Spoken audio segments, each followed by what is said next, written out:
लेकिन एक बार हम दर्शकों की प्रतिक्रिया सुनवाते हैं कि जब ये झटके उन्हें महसूस हुए और एक हफ्ते के भीतर दूसरी बार महसूस हुए तो उनके मन में क्या चल रहा था, उनकी क्या प्रतिक्रियाएं निकल कर आई हैं, वो हम सुनवाते हैं आपको। अंदर बैठा हुआ था, मुझे अचानक सा मुझे लगा कि शायद मुझे चक्कर आ रहे हैं। और जब इधर भगदड़ सी मची तो मैंने पूछा और सुना तो एक्चुअली वो हकीकत में ही भूकंप था। और बिल्कुल भी उम्मीद इसलिए नहीं थी क्योंकि अभी लास्ट वीक ही गाजियाबाद में, दिल्ली एनसीआर में इस तरह की घटना हुई है। और ये दोबारा से जो भूकंप आया है इसने तो बिल्कुल हिला दिया है। हम लोग प्रकृति के साथ जरूर खिलवाड़ कर रहे हैं, पर कहीं ना कहीं हम लोगों को भी सोचना चाहिए इस बारे में। हम घूम रहे थे ऐसे ही और मेरे दोस्त को थोड़ा सर घूमने लगा और हमें लगा ऐसे ही होगा नॉर्मली, बट अर्थक्वेक था। सर मुझे चक्कर से आ रहे थे थोड़ा, मेरा भाई और मैं झूला झूल रहे थे तो ऐसा लगा मतलब कि हम गिरने वाले हैं। एकदम डर सा ही लगता है एकदम से जब होता है तो ये सब। मैं यहाँ पे खड़ा हुआ था सिविल लाइन्स इलाके में, अचानक तकरीबन 7:58 हुए होंगे तो जैसा लगा कि जैसे धरती ऐसे से हिल रहा है कुछ, तो मैंने देखा कोई टीन की आवाज़ आ रही थी। अभी कुछ दिन पहले भी भूकंप आया था तो मुझे तुरंत क्लिक हुआ कि भूकंप ही होगा।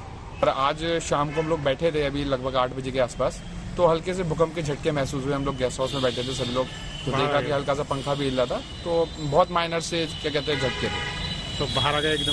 हाँ, हम लोग सब बाहर आ गए निकल के कि कहीं ज़्यादा तेज ना हो। अभी हम गेस्ट हाउस में ही थे, अभी 2 मिनट के लिए बाहर आके निकले थे। 1 मिनट में गाड़ी बैक कर ही रहा था, हल्का सा स्मेल सा गाड़ी का डिस्बैलेंस होता है ऐसा फील हुआ, मगर एहसास हुआ कि कोई भूकंप का टाइप का झटका था। तो फिर जी मैं घर के अंदर थी, मुझे ऐसा लगा जैसे धरती हिल रही है, कुछ वाइब्रेशन से हो रहा है। फिर मैंने सोचा शायद ऐसे ही होगा, लेकिन वो काफ़ी देर 15-20 सेकंड तक था तो महसूस हुआ। फिर मैं घर से नीचे आ गई हूँ ताकि सुरक्षित रहूँ। हाँ, बहुत तेज महसूस हुआ क्योंकि मैं घर में बैठा हुआ था, अपना काम कर रहा था और मैंने देखा कि एकदम से मतलब हिल रहा था। तो मैंने देखा मेरा पंखा हिल रहा था तो मैं तुरंत भागा बाहर देखा कि काफ़ी लोग सब घर के बाहर निकले हुए थे और तब मेरे को रियलाइज़ हुआ कि मतलब बहुत तेज झटके थे, सभी को महसूस हुए झटके। ये बिल्कुल महसूस हुआ कि मैं यहाँ केमिस्ट शॉप के ऊपर मेडिसिन ले रहा था तो बिल्कुल ऐसा लगा हल्का सा, जैसे पाँव में तो कंपन आई जाती है बॉडी में, तो धीरे धीरे करके जैसे कोई हवा के साथ निकलता ही चला गया। बैठा हुआ था, मुझे थोड़ा हाथ हिला हुआ नजर आया, फिर मैं सोचा कंप्यूटर में झटका है, लेकिन जब थोड़ा खड़ा हुआ तो फिर लगा हाँ भूकंप है।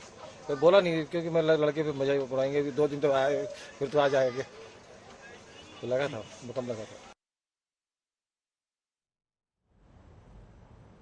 तो वो मंजर कैसा था, ये तस्वीरों के जरिए भी हम आपको दिखा रहे हैं। कुछ तस्वीरें आपके लिए हैं जहां पर देखिए कैसे झूमर जो है वो हिल रहा है। जानकारी एक बार फिर दे दें आपको कि आज तीव्रता 5.4 थी। पिछली बार 9 नवंबर को जब आया था तो 6.3 तीव्रता थी। आज रात 8 बजे आया है, पिछली बार रात 1:30 बजे आया था। लेकिन जो कॉमन फैक्टर है वो है दोनों का केंद्र नेपाल में होना। और ये आज की तस्वीरें हम आपको दिखा रहे हैं। 8 तस्वीरें आपकी टीवी स्क्रीन पर। उधम सिंह नगर, गाजियाबाद, मुरादाबाद, खटीमा, बागेश्वर, अमरोहा, दिल्ली और नोएडा, ये 8 तस्वीरें आपकी टीवी स्क्रीन पर आज तक पर हम आपको दिखा रहे हैं। और उत्तर प्रदेश से लेकर दिल्ली, एनसीआर, उत्तराखंड के तमाम वो इलाके जहां पर भूकंप के झटके महसूस किए गए, लोग घरों से बाहर निकले। देखिए कैसे अलग अलग जगह पंखे हों, झूमर हों, वो हिल रहे थे। और यही वजह है कि लोग अपने अपने घरों से बाहर निकल आए। कई लोगों ने इन झटकों को महसूस किया, डर को महसूस किया और वो प्रतिक्रियाएं भी हमने आपको सुनवाई। हिमांशु मिश्रा भी हमारे साथ, हमारे एक और सहयोगी है। हिमांशु, तमाम लोगों की प्रतिक्रियाएं हमने सुनवाई। दिल्ली में आप भी उस वक्त मौजूद थे जब झटके आए, आपने क्या महसूस किया, जरा दर्शकों साझा कीजिए आप। देखिए एक्चुअली वो शाम का वक्त था, कुछ लोग थे, हम बैठे हुए थे, लेकिन आज के फील करने की वो जो तीव्रता रात में आई थी, जब वो रात में 1:59 पे जो आया था उसकी तीव्रता नो डाउट आज से ज्यादा थी। लेकिन आज का ड्यूरेशन देखिए शुभांकर ज्यादा था।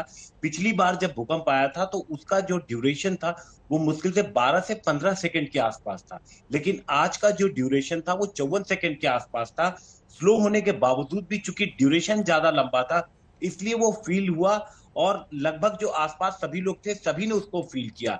और क्योंकि ड्यूरेशन लंबा होने की वजह से लोगों में एक अजीब सी घबराहट होती है, क्योंकि भूकंप आता है और चला जाता है तो लोग उस तरीके से रिएक्ट नहीं करते हैं, लेकिन चूंकि ड्यूरेशन लंबा था इसलिए जिन लोगों ने इसको फील किया, खासतौर से जो तीसरी मंजिल से ऊपर के लोग थे जिन्होंने इसको ज्यादा फील किया, वो तुरंत बाहर की तरफ भागे और बाहर निकल करके जब उन्होंने कंफर्म किया, उसके बाद उन्हें जब पता लगा कि हाँ भूकंप ही आया था, तो सबसे पहला काम लोग शुभांकर इसके बाद करते हैं कि तुरंत जो अपने लोग हैं, जो अपने फैमिली के लोग हैं, तुरंत सबको कॉल करने लगते हैं, एक दूसरे से हालचाल पूछने लगते हैं, इम्पैक्ट कहीं कैसा रहा इसका, कहीं कोई नुकसान तो नहीं हुआ। तो सबसे पहले लोग ये जानने की कोशिश करते हैं।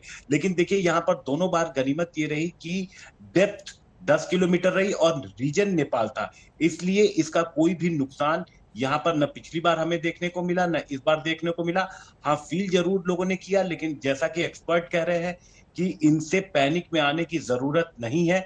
हाँ, प्रिकॉशंस जरूर हमें लेने हैं, प्रिकॉशंस जरूर हमें उठाने हैं, और जिस तरीके की संभावनाएं और जिस तरीके की आशंकाएं एक्सपर्ट जता रहे हैं, जाहिर तौर पर प्रशासन को भी उस पर ध्यान देना होगा।